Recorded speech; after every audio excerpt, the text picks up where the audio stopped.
Baik, bismillahirrahmanirrahim. Assalamualaikum warahmatullahi wabarakatuh.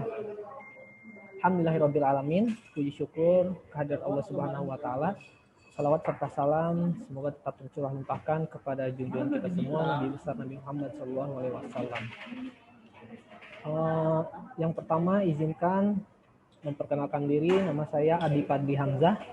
Saya dari program studi pendidikan olahraga Pasca Sarjana Universitas Negeri Jakarta. Di sini saya akan memaparkan artikel yang berjudul Efektivitas Kegiatan Outbound Terhadap Kecerdasan Emosi Atlet Putra Hoki SMA Negeri 46 Jakarta.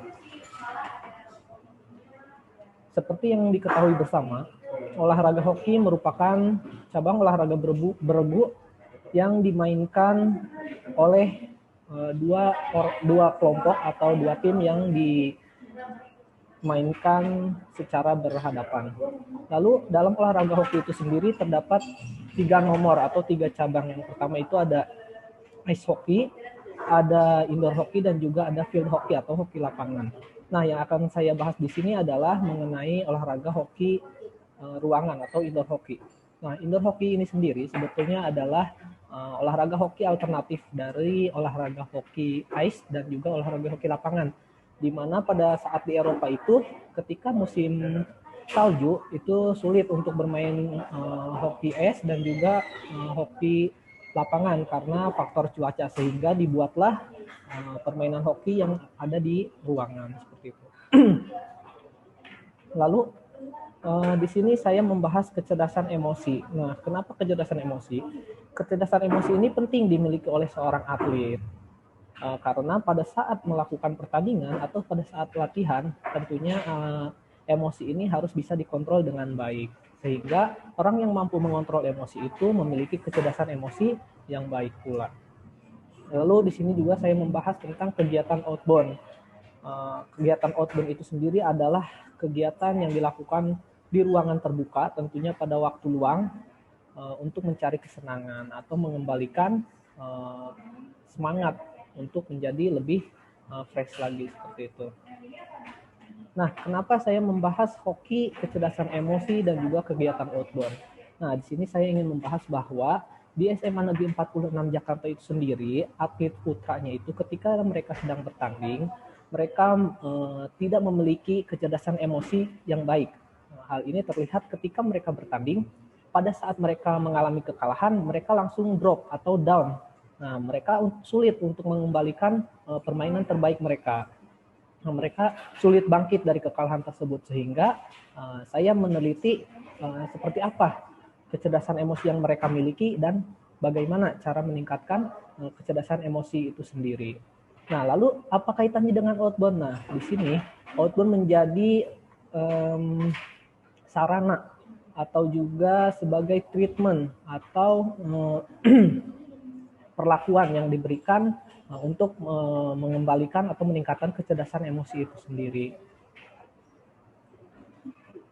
Nah, metode penelitian yang digunakan pada penelitian ini menggunakan metode survei descriptive, yaitu pre-experimental design atau eksperimen yang tidak sebenarnya atau tidak sungguh-sungguh, hanya eksperimen sebelumnya seperti itu, dengan desainnya desain menggunakan one shot case study, di mana perlakuannya itu pertama melakukan tes awal dengan pemberian angket, lalu diberikan treatment. Nah, setelah diberikan treatment, lalu dites lagi dengan menggunakan angket yang sama. Nantinya dilihat hasilnya dari tes awal ke tes akhir itu setelah diberikan perlakuan, apakah ada peningkatan atau tidak, seperti itu.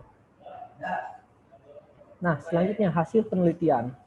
Hasil penelitian dari penelitian efektivitas kegiatan outbound terhadap kecerdasan emosi pada 20 orang atlet putra hoki SMA Negeri 46 Jakarta yang menjadi sampel.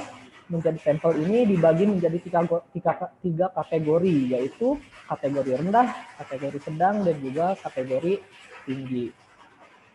Nah, di sini ada tabel yang merupakan distribusi frekuensi efektivitas kegiatan outbound terhadap kecerdasan emosi pada atlet putra hoki SMA Negeri 46 Jakarta dari keseluruhan dimensi berdasarkan kategori mengenali emosi diri, mengelola emosi, memotivasi diri, mengenali emosi orang lain, serta menjalin hubungan dengan orang lain. Nah, perlu diketahui bahwa indikator-indikator dari kecerdasan emosi itu sendiri terdiri dari 5 dimensi itu sendiri. Nah, tadi ada mengenali emosi diri, mengelola emosi, memotivasi diri, mengenali emosi orang lain, serta menjalin hubungan dengan orang lain. Nah, setelah diberikan angket dari pernyataan-pernyataan yang mengandung 5 dimensi tadi, maka dihasilkan atau menghasilkan perolehan dari 20 orang tersebut, ada 4 orang yang memiliki rentang skor dari 99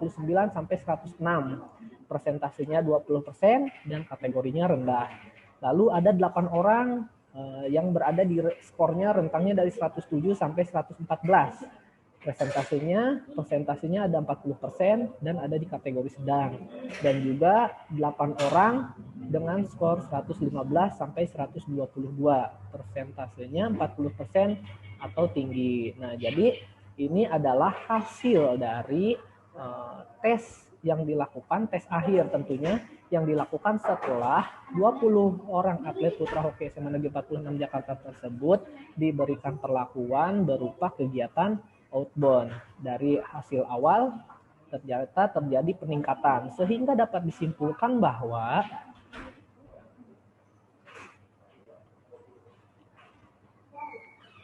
setelah diadakan penelitian tentang efektivitas kegiatan outbound terhadap kecerdasan emosi pada atlet putra hoki SMA Negeri 46 Jakarta, dapat disimpulkan bahwa melalui kegiatan outbound pada atlet putra mempunyai kecerdasan emosi yang cukup baik dikarenakan hasil dari permainan-permainan yang diberikan oleh peneliti sebagian besar berada pada kategori sedang dan tinggi, yaitu masing-masing 8 orang di kategori sedang dan kategori tinggi, dan sisanya yang kategori rendah itu ada 4 orang.